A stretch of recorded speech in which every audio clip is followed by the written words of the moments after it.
So today we are talking with Stefhanie Iliff. She's an embodiment coach and mentor.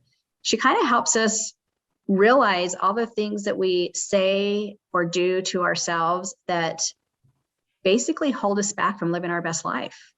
Oh, it's so true, Christy. I mean, I felt like she talked a lot about, she didn't say it in these terms, but self-sabotaging. But for example, what is embodiment? What do you do when you look in the mirror naked? How long does it take before you start degrading yourself or talking negatively about your body, about your stomach? Wasn't that a powerful message?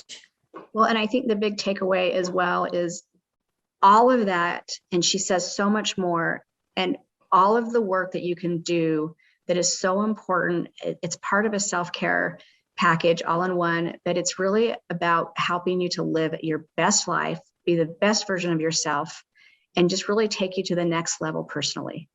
Absolutely. Stefhanie, hopefully will give you a wake-up call to love yourself more.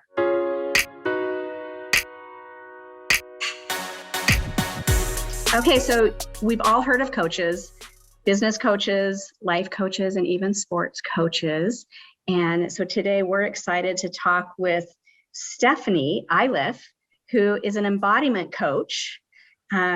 She teaches yoga, and she's a permission code activator and human design reader.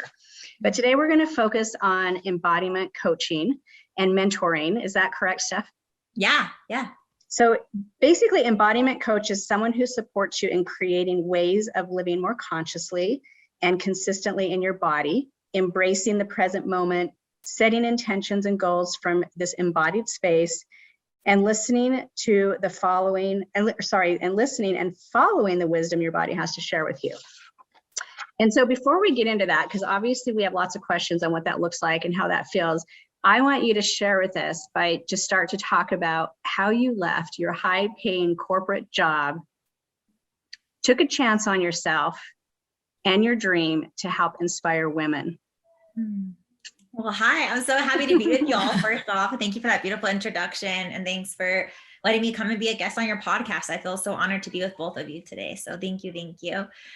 And for me, leaving corporate, I used to be a vice president at a $1 billion finance company in the auto industry. I worked my way up from the top there, and I loved it. And I was the youngest female vice president there. So I really felt like very honored to hold that title.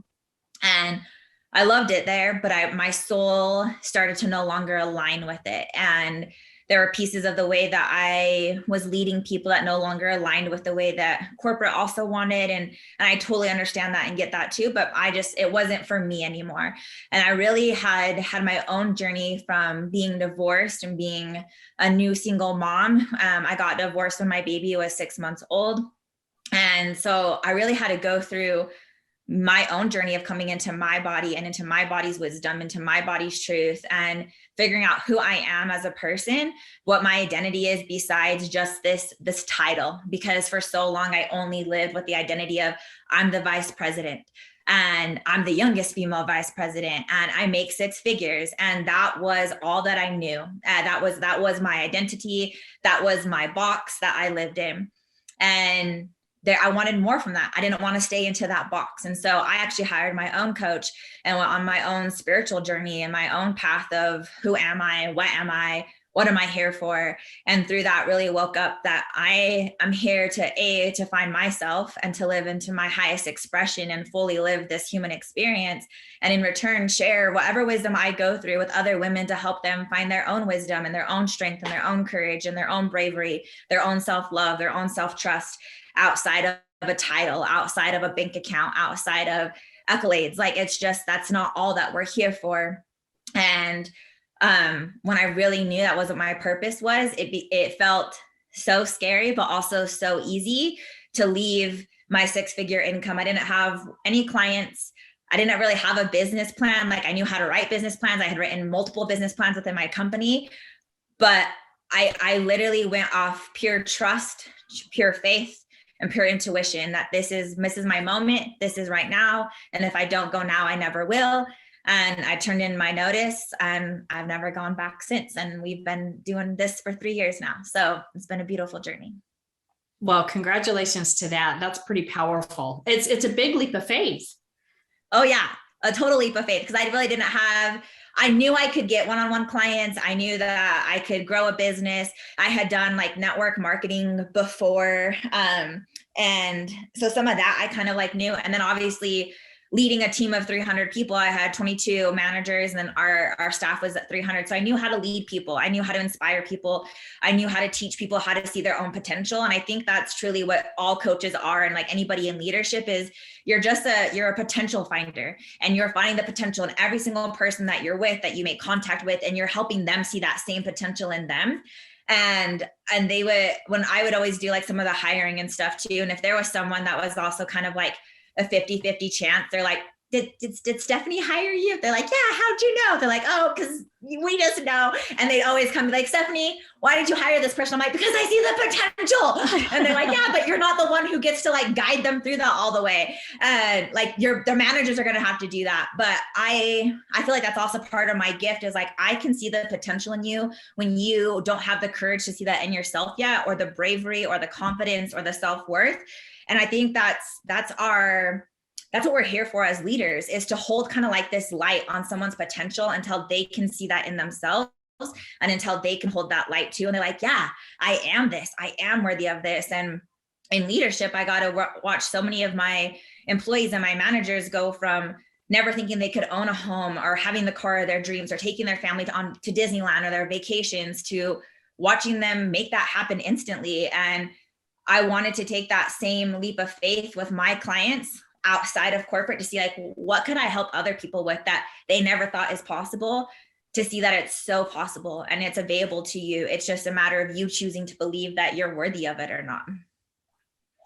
So we are on this journey through the beginning of the year. The goal is to, really inspire the new you in 22. And so when we're talking about everything that you just said with, embracing and honoring and celebrating all that you are, tell us, what does this look like from a coach's perspective on what is embodiment coaching? How does that work? Yeah. So can I ask you a question? Are you okay if I kind of play with this with you? Oh, shoot. Yes. Okay. So what's a piece of you that you struggle to embrace about you?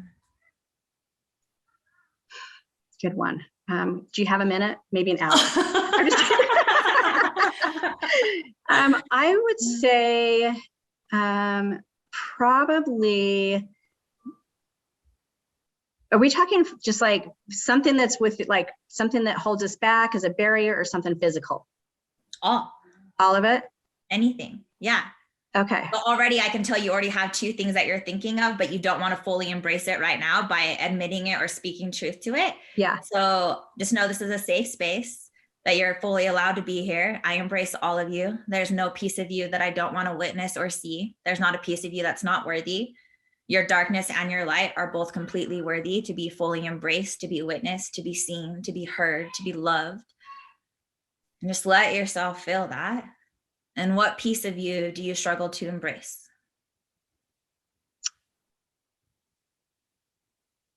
Okay, so I would say for years, and I felt like it's something that I've probably worked through, but maybe not so much of, is I held myself back with the fear that I didn't go to college.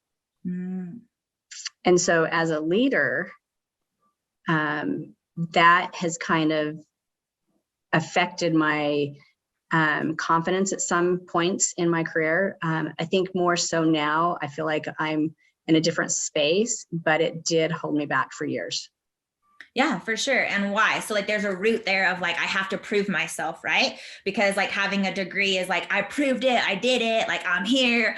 But you don't have to have a degree to go start a 6-figure business or to make a 7-figure business or anything like that, right? But we have this idea or this ideology that that's the way the world works, because we've also been taught that, like, go to school, get a degree, and then you'll be successful. And so that becomes this core belief that we actually embody in our body and say that that's truth. And when we go against that, we start to fight against that in our body of like our worthiness. And so we start to try to prove like, no, I promise you, I'm enough. I'm worthy. I'm worthy. I know I don't have a degree, but like, what do I have to do to prove to you? And so maybe that looked like you taking on more responsibility, for you doing things that you didn't really have to do.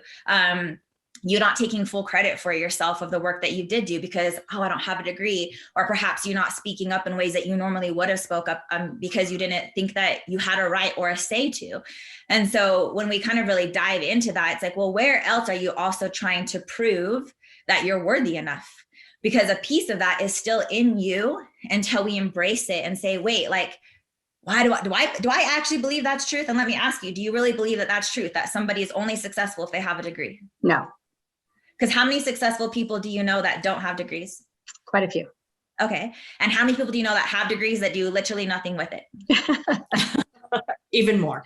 Even more, right? Or they have a degree and their job that they're in is literally nothing with their degree. I would say that's 80% of people, that the job they take literally has nothing to do with their degree, but they got the degree because they felt like that was the next step in order for them to say, I'm enough, I'm worthy, look at me, I have this.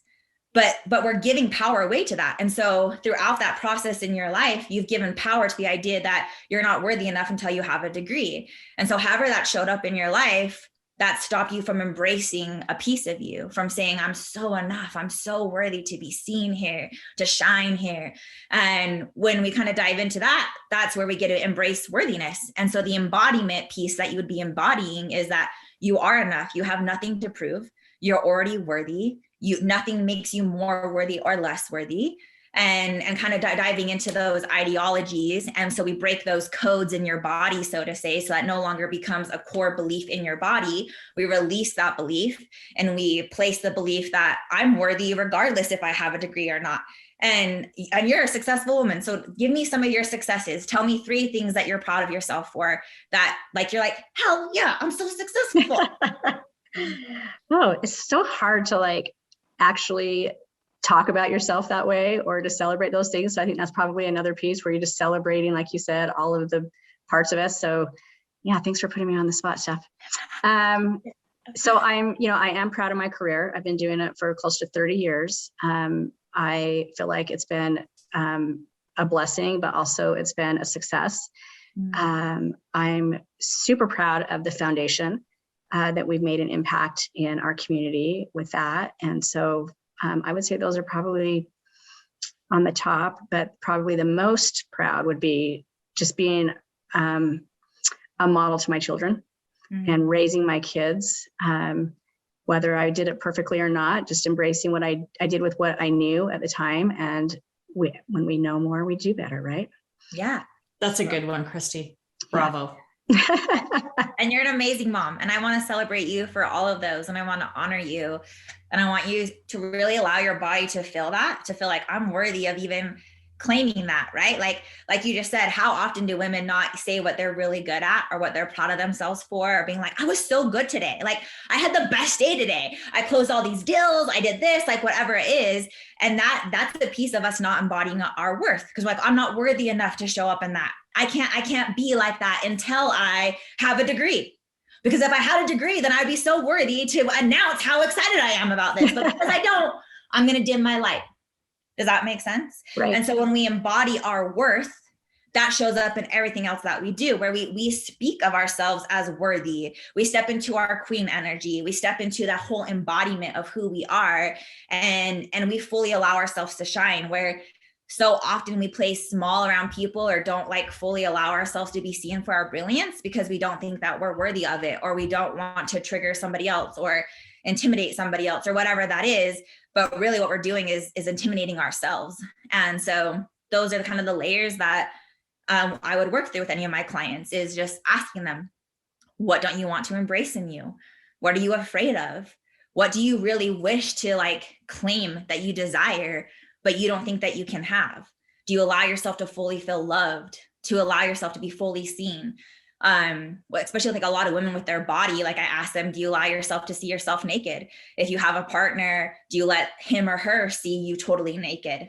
Like we came out in our birthday suit and we also want to be witnessed in our birthday suit. We want someone to be like, oh my, yeah, you are beautiful. Oh, I want to kiss every inch of you. I want to love on all of you.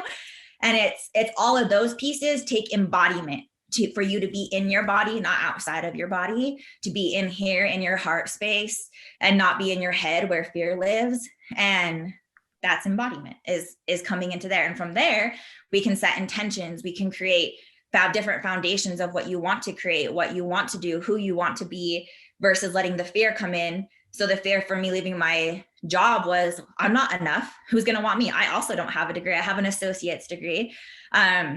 Like, that's not enough. Who am I to like lead all these other people? Nobody's going to want to pay me thousands of dollars just to talk to me. I'm not a therapist. Who's going to want me to help them? Like, I've made my own mistakes. I had an emotional affair on my ex-husband. That's what created so much difference in our relationship. Who's going to want to trust me? I'm not a trustworthy person. So these are all these ideas that are coming up in here and telling me like, you're not enough. You're never going to be enough. You're not worthy. You're overweight. You don't stick to a diet. All of these lies. And when I could start to let them go and come into my body and come into my heart, I got to investigate why I even entertained those ideas. Jim Quick, I don't know if you guys have ever read any of his books or even listened to his podcast, but he says that lies are just limited ideas that we keep entertaining to keep fear alive. And that's what we're doing. And that only happens in here. And when we leave our head space and come into our body and our heart space, none of those are even there. It's just like, yeah, I feel this. I'm going to do this. Like, I'm going to jump out of this plane. Let's go. And you just do it. And then you're like free falling. You're like, maybe I shouldn't have done this. I don't know. And that's when you get into your head and you're like, oh, but it's so cool. And you get back into your body and then you get back into so it's like this roller coaster of ourselves that we're doing all the time in life, like hour by hour, where we feel we have so much confidence and courage to speak our truth, to maybe post something vulnerable or to share something or to speak up in a meeting or create a business or join something that you never thought you would join. And then you start to play with the idea too much in your head and you're like, never mind, I'm talking myself out of it. No, it's not the time. It's not ready. I have all these different things going on. And we can so easily like play into that versus like listening to our truth, listening to our heart, our pull that is like guiding us. And so it's also like removing those blocks that we hold up from allowing ourselves to embody who we are out of fear, that's really what it comes down to, is fear and shame. And those are the lowest frequencies that we can ever live in. And so when we're living in those, we stay in those. And when we're living in joy, abundance, prosperity, those are the highest frequencies. And in order to shift from here to there, we have to go to guilt. We have to go to fear. We have to move through all these different layers of beliefs that we're holding on to in order to alchemize that feeling so we can embody who we are. It's amazing. I mean, when you think about it, you talk about leaders or women that are trying to do something different or they determine I don't like where I'm at right now, but I don't know why. I just know that I'm not in a good space, whether it's professionally, family, but their frequency is probably at such a point where they can't listen to their body. They can't really listen to the nudges that are being given to help guide them to take that leap, like you talked about, that next step, or to do something that's outside. I love that. We always talk about you can you've heard it referred to as the drunk monkey, or so much to your point, Steph, of it comes out of fear and the story we've been telling ourselves. And to just stop and ask yourself the first question is this true? Mm-hmm. And if you really ask the question, most of the time it's not.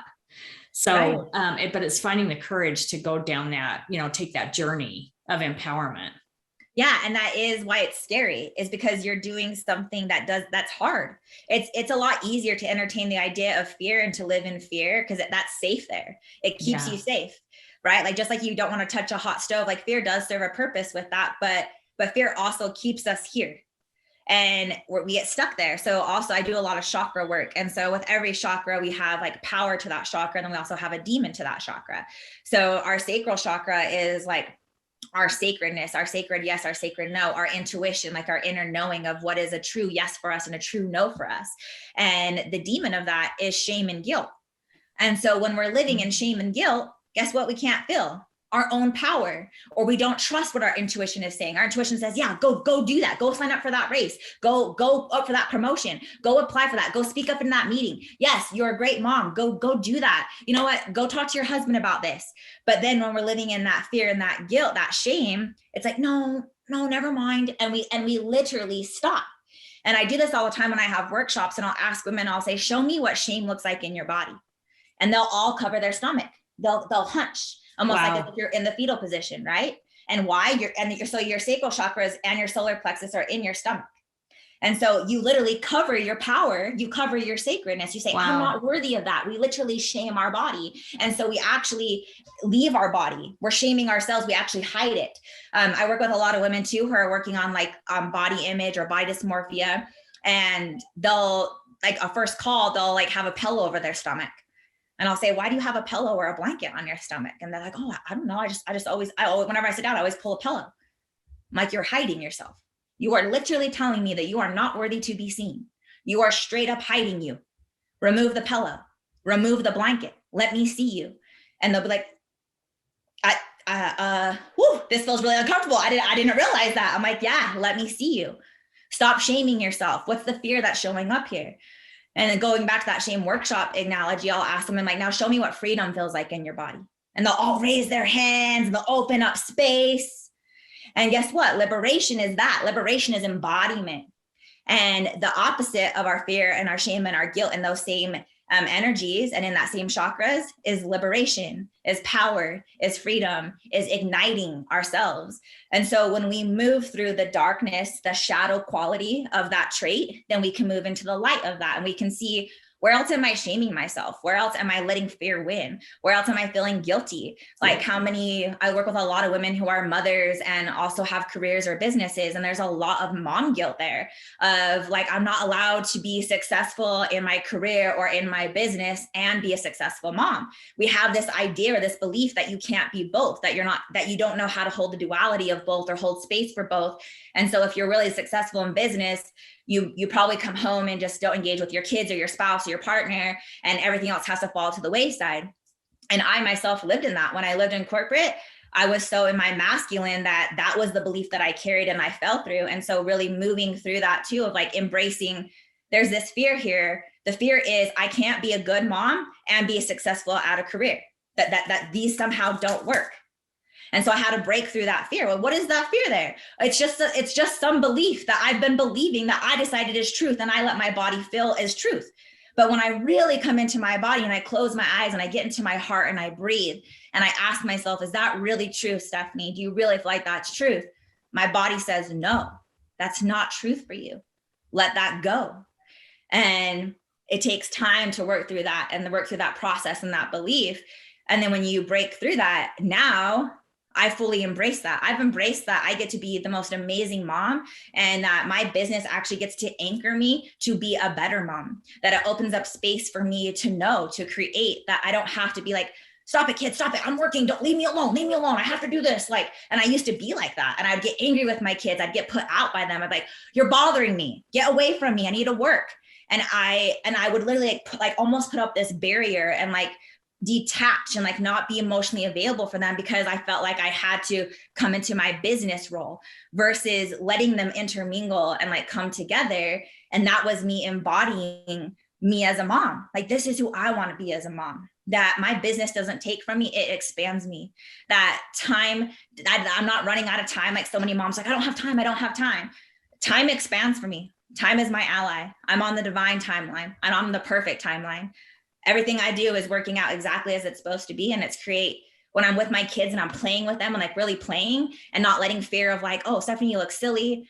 You're not 5. You can't play LOL dolls like this. Even I work with so many women just to play with their kids because they can't get out of that feeling of I have to be working. I always have to be doing, I have to be creating. I have to do.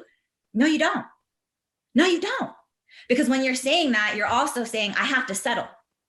I have to settle. And this is how I have to settle. And this is why you're not happy. So going back to your question earlier of women who feel stuck, what you're really stuck in is you're just settling. And why have you decided to settle? Why have you settled and said, yeah, this is what love should feel like. This is what work should feel like. This is what motherhood should feel like. This is what my relationship should feel like. Yeah. I mean, it's just life, right? Like we're supposed to go through it. This is, yeah, you just buckle up and go through it. No, life's meant to turn you on. And if it's not, ask yourself, why are you settling? And then turn and ask that, what are you actually available for? And I ask that to all my clients, what are you available for? And it takes them a couple times of journaling that, because even as they're journaling it, they modify the answer to what they think they're worthy to say they're available for. And I'm like, no, get out of your head.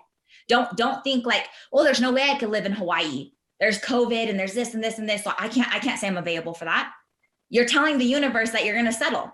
So what are you really available for? Put all fear aside, put all the guilt aside, all the shame aside, all the beliefs, all of that. What do you want to be available for? And then we start to really work through that, and we get to embody what's stopping you, like where you're settling and where you want to be. And those are kind of like the layers. Wow, that is wonderful. Can I ask a question? Yes, please.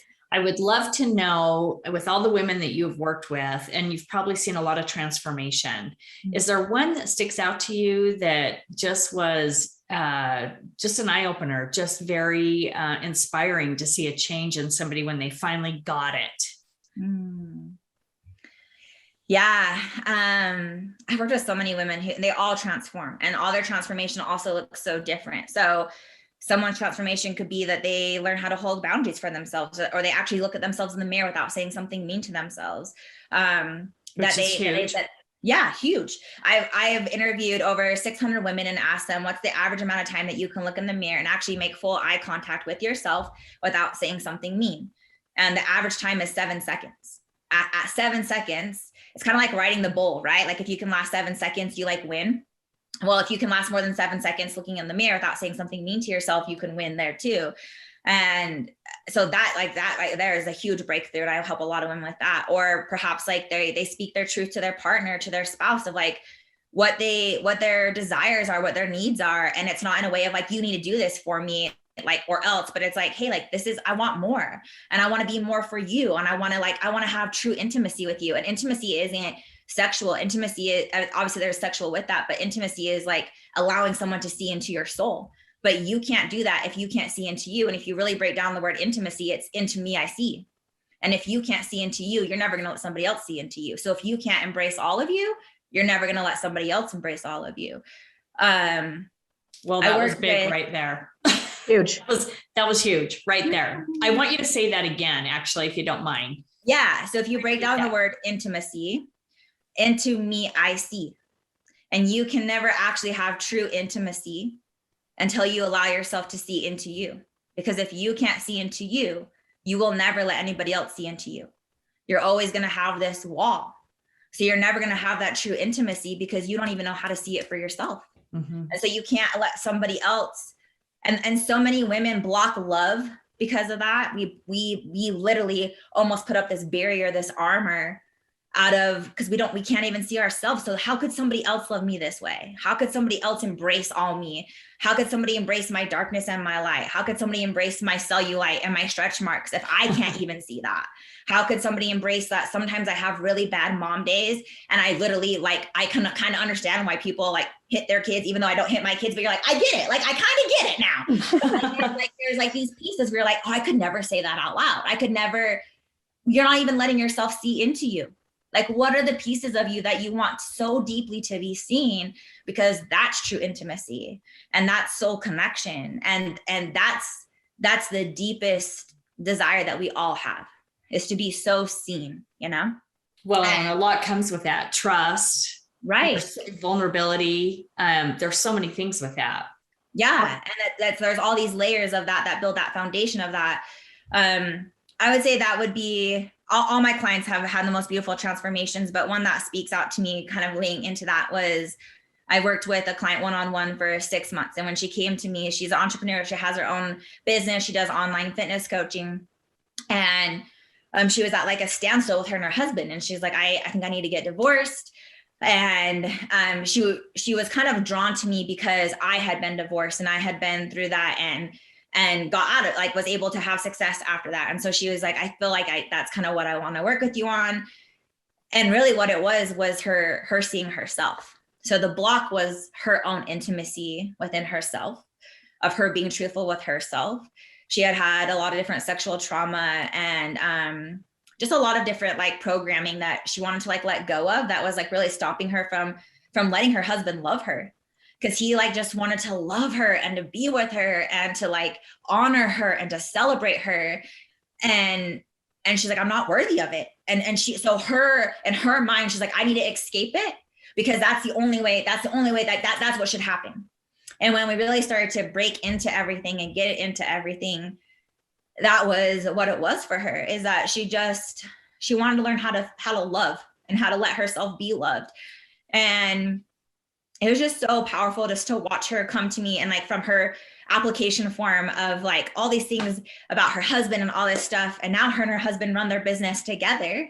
They coach people together and their relationship has completely transformed. It's night and day. And they have a relationship podcast now, and they teach other couples how to have intimacy and how to have truthful conversations and soul-filled connections and to love each other and to be there for each other and to be committed and devoted and honor each other. And she inspires me like every day because of that. That's why I love what I do, is you literally see somebody who's willing to go into it. Like she had to be willing to be vulnerable, how to build that trust, how to break down walls, literally break down walls and go through it and go through her own journey of seeing herself and liberating herself in order to receive her husband's love. And then also give her love fully to her husband. And, we actually did a workshop together a couple months ago, and they live in Idaho, and her husband drove up here just for 45 minutes of it, just so he could see her speak. And he was just bawling. And wow. It was like, you can just like feel it. You can just feel it, you know? And yeah, it's just so beautiful to witness that. Yeah. So yeah. Steph, so, I mean, the work you're doing is so beautiful. I just think I'm thinking back through the years, and I don't know that I've ever heard of this type of work until learning about you. And now you see it more, where people are really coming into themselves and they're focusing on going in and releasing what doesn't serve you. And so everything you're doing is just so beautiful. And I hope more women are at that place in their life where they can do the self-care like this, because I really think it's truly celebrating yourself. You deserve it. If you don't know how to do the work, then maybe we need a coach to help us navigate that, because everything you said in this last 30 minutes, I've never thought, most of it I haven't thought of or haven't questioned. And the one piece I will say that has stood out, even though there's so much that you have said that stands out, believe it or not, if we could just take away this one thing and practice it every day, is just that standing in the mirror without saying anything negative. I mean, when you said that and doing the average was 7 minutes, I was blown away. Like 7 seconds. Or yeah. Sorry, 7 seconds. Because as I said 7 minutes, I thought, shit, that's a long time. Well, that's actually what I do. So one of my practices is called mirror work. And I will literally have my clients look at themselves in the mirror.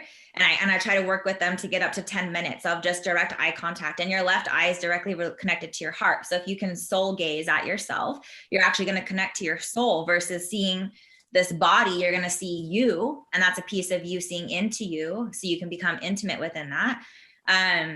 And through that, whatever triggers are coming up for you, or like the fears of like, oh, this is awkward. I can't look at myself. Like, oh, my stomach, I have wrinkles, blah, blah, blah, whatever. It's like, cool. Like, let that surface and ask, is that really what you want to hold on to right now? Or can you start to just like kind of let it go and like literally physically let it go? And you can even do like an energy cleanse where you like bring your hands across your arms and like almost like as if you're pulling something off you, like you're shedding a layer of you, and then like let it go, like fling your hands like you're flinging water and let it just drop off you. You're literally releasing that belief from you, like saying like, I don't want this with me. I don't want this to be how I think of me, because your body hears that. Your body feels that. It knows that. It's with that.